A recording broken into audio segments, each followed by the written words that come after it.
कहेंगे आप? सबसे पहले तो मामला जो है ये मखसूस नशिस्तों पे जो हल्फ लिया गवर्नर केपी ने, क्योंकि और अब इसको चैलेंज भी किया गया है 5 अगस्त तक ये मामला। सर, इसमें आईन और कानून क्या कहता है? क्योंकि जो एतराज किया जा रहा है वो ये एतराज किया जा रहा है कि सेशन को मुलतवी करने से पहले हल्फ होना चाहिए था। बिस्मिल्लाहिर्रहमानिर्रहीम। ज़िशान, कॉन्स्टिट्यूशन और हमारा जो असम्बली के रूल्स ऑफ बिजनेस हैं वो बड़े वाज़े इस चीज़ के अंदर हैं कि अगर कोई भी शख्स इलेक्ट हो के असम्बली के अंदर पहुंचता है और जब इसको इलेक्शन कमीशन ऑफ पाकिस्तान उसको नोटिफाई कर देता है तो उसकी एक कॉन्स्टिट्यूशनल रिस्पॉन्सिबिलिटी होती है। वो आर्टिकल 65 और प्रोविंसेस के अंदर आर्टिकल 127 है कि जिसके अंदर उसका सबसे पहला काम यह है कि उसे ओथ लिया जाए, और जब वो ओथ लेगा उसके बाद वो किसी प्रोसेस के अंदर जो असम्बली का चल रहा है उसका हिस्सा बन सकता है। और आर्टिकल 65 के अंदर जो उसने ओथ लेना है वो कॉन्स्टिट्यूशन का शेड्यूल 3 के अंदर जाके उसने अपने आप को ओथ के लिए प्रेजेंट करना है, और वो कॉन्स्टिट्यूशन की सुप्रीमेसी है, जो कॉन्स्टिट्यूशन रिक्वायरमेंट है उसके मुताबिक एक ओथ होता है। अब उसके साथ ये है कि साइमल्टेनियसली स्पीकर जो होता है, चाहे नेशनल असम्बली है या उसके बाद इस केस के अंदर KPK का है, उसकी कॉन्स्टिट्यूशनल रिस्पॉन्सिबिलिटी ये है कि जब उसे इलेक्शन कमीशन ऑफ पाकिस्तान ये कह देता है कि ये शख्स जो है इनको हमने नोटिफाई कर देता है, तो उसको इमीडिएटली जो है वो एक रिक्विजिशन जो है वो प्रोविंशियल गवर्नमेंट को भिजवाता है, यानी कि कैबिनेट को भिजवाता है, चीफ मिनिस्टर को भिजवाता है आर्टिकल 109 के नीचे, और कैबिनेट जो है वो उसके बाद एडवाइस के लिए भिजवा देती है, एडवाइस के साथ गवर्नर को कि जी आप इस सेशन को कॉल करें। अगर ऑनगोइंग प्रोसेस होता है तो वो आते हैं, ओथ ले लेते हैं, और इस केस के अंदर आपको एक स्पेशल प्रोसेस नजर आता है कि 25 के करीब ऐसी रिजर्व सीट्स थी जिसके ऊपर सुप्रीम कोर्ट ऑफ पाकिस्तान का जो फैसला 27 जून को आया, उसके अंदर उन्होंने जो एक फैसला किया उसके मुताबिक इन मेंबर्स ने असेंबलीज के अंदर ओथ लेना था आर्टिकल 127 के नीचे जाके। अब वहां के ऊपर जो है एक साइमल्टेनियसली दो चीजें आई। एक ये आया कि आपका आर्टिकल 59 जो है उसके नीचे सेनेट का इलेक्शंस की कॉम्पोजिशंस का इशू था। चूंकि ये है कि जब ये रिजर्व सीट्स का मामला पहले इलेक्शन कमीशन ऑफ पाकिस्तान के अंदर गया आपके पास फरवरी 2024 के अंदर, तो उसके बाद इलेक्शन कमीशन ऑफ पाकिस्तान ने जब SIC की दरख्वास्त को रिजेक्ट किया और ये जो मेंबर्स थे जो आज आपके सामने नजर आ रहे इनको नोटिफाई किया, और ये सीट्स जो थी ये जाके 4 मार्च के करीब जो थी वो इन पॉलिटिकल पार्टीज को दे दी। उसके बाद SIC ने मामला पेशावर हाई कोर्ट के अंदर गए। पेशावर हाई कोर्ट ने 5-0 से जो है इलेक्शन कमीशन ऑफ पाकिस्तान का जो फैसला था उसको अपहोल्ड किया, और उसके बाद यही वो लोग थे जो गए पेशावर हाई कोर्ट के अंदर कि जी हमारा ओथ लिया जाए, और पेशावर हाई कोर्ट ने एक डायरेक्शंस की स्पीकर को कि आप ओथ ले। लेकिन उसके साथ ये मामला सुप्रीम कोर्ट ऑफ पाकिस्तान के अंदर जो था मई के अंदर चला गया, और वहां पे जाके सुप्रीम कोर्ट ने इलेक्शन कमीशन ऑफ पाकिस्तान के नोटिफिकेशन को और पेशावर हाई कोर्ट के फैसले को जब सस्पेंड किया, और फिर यह मामला 12 जुलाई की जजमेंट आई और फिर 27 जून की जजमेंट आई। अब उसकी इंप्लीमेंटेशन के लिए जब इलेक्शन कमीशन ऑफ पाकिस्तान ने एक सेनेट के इलेक्शन करवाने थे और एक इन मेंबर्स का ओथ था, तो स्पीकर को और प्रोविंशियल गवर्नमेंट को लिखा, दोनों ने जो है इसके अंदर डिफाई किया, और वो उस चूंकि शेड्यूल भी जारी हो चुका था जिसके अंदर नॉमिनेशन पेपर, स्क्रूटनी, और आज जो 21 जुलाई है, और दूसरा ये था कि इन मेंबर्स का ओथ था। 4 जुलाई को लेटर डाला गया, नोट उसके बाद शेड्यूल डाला गया, उसके बाद दोबारा जो है एक लेटर डाला गया गवर्नमेंट को कि जी आप इनके शेड्यूल का बंदोबस्त करें, और साथ जो है जब भी इस तरह के इलेक्शंस का आता है तो वो हाउस की एक रिक्विजिशन आती है कि हम इसको जो है इलेक्शन कमीशन ऑफ पाकिस्तान की डिस्पोजल पे भिजवाते हैं, और वो इसको जो है अच्छा अब मैं आ गया। अब ये है ज़िशान, नहीं अब ज़िशान अब ये है कि जब ये प्रोसेस जो था अब गवर्नमेंट ने ये किया कि आया कि जी जब गवर्नमेंट नहीं कर रही थी तो आर्टिकल 109 के नीचे गवर्नर भी कर सकता था। उसके बाद उससे पहले इलेक्शन कमीशन ने चीफ जस्टिस को लेटर लिखा आर्टिकल 255(2) के नीचे जी कि ये हमारे सामने एक प्रोसेस है, हमारी कॉन्स्टिट्यूशनल ऑब्लिगेशन है आर्टिकल 218, आर्टिकल 220 और आर्टिकल 224 के नीचे जो है, और प्रोविंशियल गवर्नमेंट ये काम नहीं करे, आप अपना गुड ऑफिस जो इस्तेमाल करें। जो आर्टिकल 255(2) के अंदर पहले चीफ जस्टिस सुप्रीम कोर्ट और हाई कोर्ट का जिक्र नहीं था, अब 26 अमेंडमेंट के बाद यह आ गया कि अगर इम्प्रैक्टिकल सिचुएशन हो सकती है और उनके ओथ नहीं लिए जा रहे किसी भी ऑफिस के अंदर, और जिसने ओथ लेना है वो प्रॉब्लम कर रहा है, और आपके सामने चाह रहा हूं कि वो लोग कहते हैं कि मैं उसी तरह मैंने निशान इसलिए आपको सर सवाल आपसे मेरे सवाल सुनिएगा। अब ये मैं इस सवाल में सर पूछना ये चाह रहा हूं कि जो एतराज किया जा रहा है कि हाउस को सस्पेंड करने से पहले उनका ओथ लेना चाहिए था, ये किस हद तक जायज है?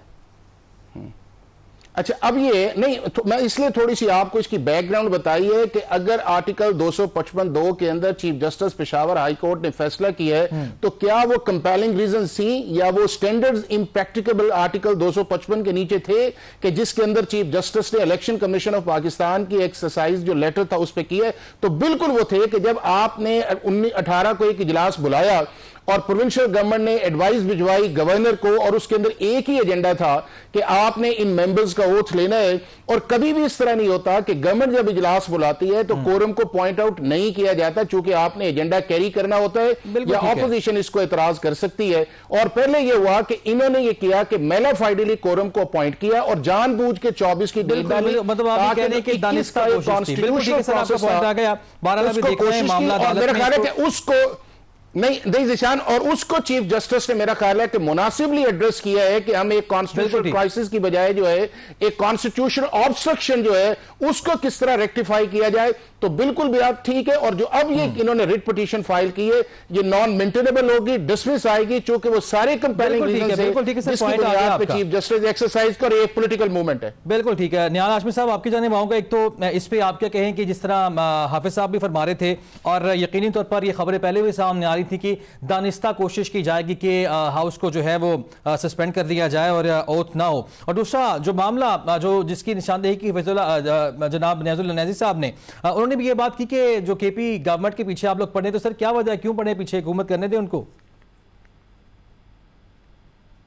देखिए जी, एक तो जो एहसान साहब ने बात की है मैं उनसे मुत्तफिक हूँ। उन्होंने बहुत जामे, बहुत मुदल्लिल और बहुत तरीके से एक एक चीज़ बयान कर दिया। आप ना पार्लियामेंट को हाईजैक कर सकते हैं, ना प्रोसेस को हाईजैक कर सकते हैं, ना आप इलेक्शन कमीशन के अहकामात को और सुप्रीम कोर्ट के अहकामात को आप इस तरह से ओवरलुक कर सकते हैं। जहाँ तक न्याजी साहब ने बात की है कि उनकी हुकूमत को हम गिराना चाहते हैं, तो मैं रिकॉर्ड की दुरुस्ती सर आप बिल्कुल ठीक फरमा रहे हैं। सुप्रीम कोर्ट के वो माजी क्या याद दिलाऊं आपको, सुप्रीम कोर्ट ने इलेक्शन का हुक्म दिया था, इलेक्शन भी नहीं हुए, उसके बाद फिर जो कुछ हुआ वो हम सबके सामने ही है। नहीं, सुप्रीम कोर्ट ने बहुत सारे ऐसे ऐसे अहकामात दिए हैं, वो बस मादी ना ही दिलाएं तो अच्छा है, सही है। बहुत अच्छा ट्रैक रिकॉर्ड नहीं है हमारा। बहरहाल, तो मैं आपसे ये कह रहा था कि 2013 अगर आपको याद हो, 2013 में सिंगल लार्जेस्ट पार्टी नहीं थी पीटीआई केपी में, वहां पे पीएमएलएन और जेयूआई बड़ी कंफर्टेबली हुकूमत बना रही थी, मगर पाकिस्तान के वज़ीर-ए-आज़म मोहम्मद नवाज शरीफ साहब उस वक्त ये फैसला किया कि नहीं, हमें किसी सिंगल जो मेजोरिटी पार्टी उसको देना चाहिए, और सिंगल मेजोरिटी पार्टी चंद वोट ज्यादा थे पीटीआई के पास, और अगर उनको इख्तियार दिया जाए कि वो जोड़ जाड़ करके अगर अपनी हुकूमत बनाना चाहे तो बना ले, तो अगर हमें गिराना होता तब हम नहीं आने देते। उसके बाद के भी अदवार को मैं आपको बयान करता चलूं। 2018 में जब हमारी हुकूमत आई, हमारे इलेक्शन हुआ और पंजाब में हम सिंगल लार्जेस्ट पार्टी थे, मगर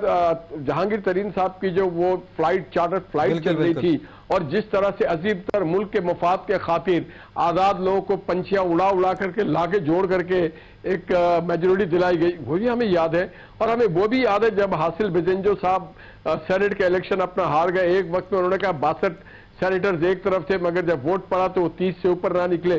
तो हमें एक एक चीज याद, अगर हमें गिराना है तो हम गिरा सकते हैं, मगर हम इस पे यकीन नहीं रखते। हम समझते हैं कि इनको जो लोगों ने वोट दिया है, इन्हें अपने लोगों की खिदमत करना चाहिए,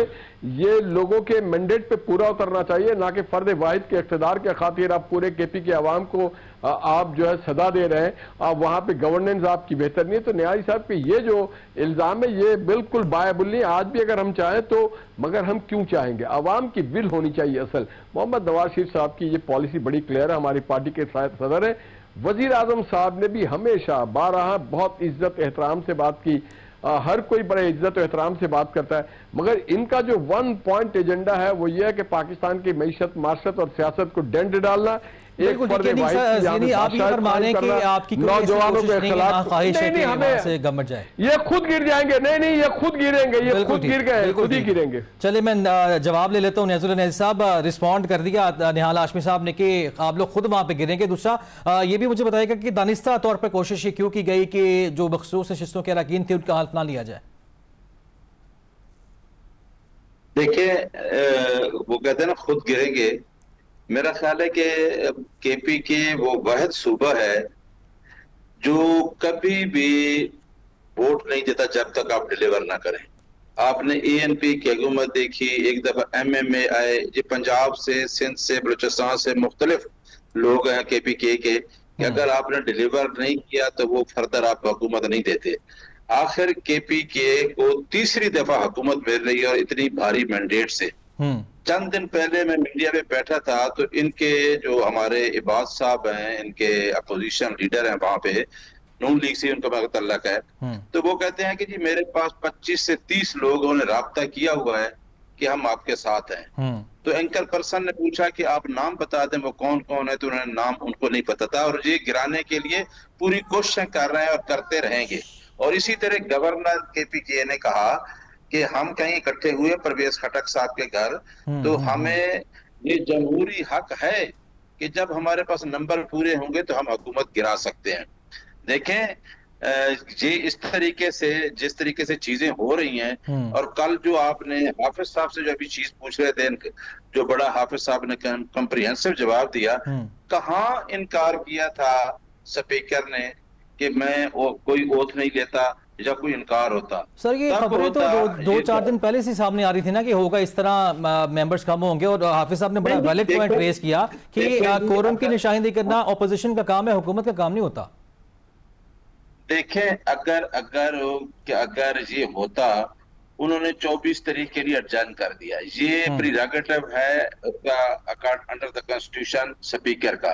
क्योंकि जब बहस हो रही जो कोरम पूरा तो एडजर्न कर सकते हैं। फिर इसके बाद मैंने इतनी जल्दी में मामला चला गया